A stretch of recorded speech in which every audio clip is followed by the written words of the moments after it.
Еве денеска по втор пат се собравме во знак на протест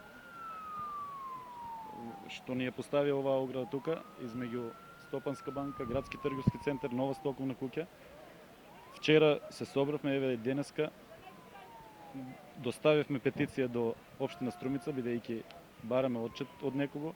Од нив добивме одговор дека ова ограда не е поставена во согласност со нив, туку од Министерството за внатрешни работи, во кој што оваа ограда на еден начин, ако не е поставена, го загрозува сообраќајот на пешаците и така натаму.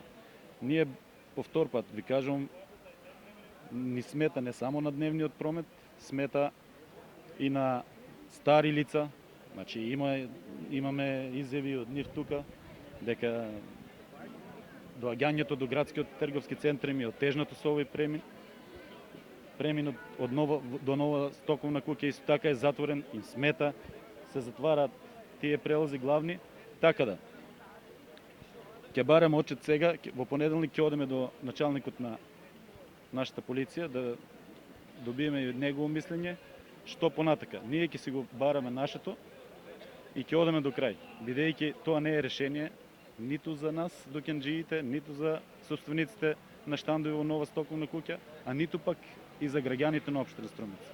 Бараме соодветно решение, не обвинуваме никого, меѓутоа си бараме соодветно решение за овој премин и мислиме дека треба, како е затворен така преку ноќ, така и да се отвори.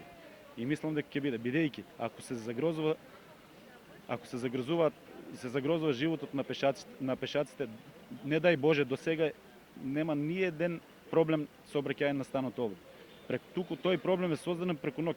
И затоа бараме и преку ноќ да се реши како ја ставија, така да ја тргнат, бидејќи ќе си ги бараме работите и преку суд ако треба, а кој е виновен, понатаму нека се одговара. Меѓутоа, знаеме дека има решение и треба да се реши. Не со ограда, него со други методи кои што ќе бидат прифатливи и за нас, и за таксистите, и за општина Струмица, а и за безбедноста на животите на пешаците и на сообраќајот.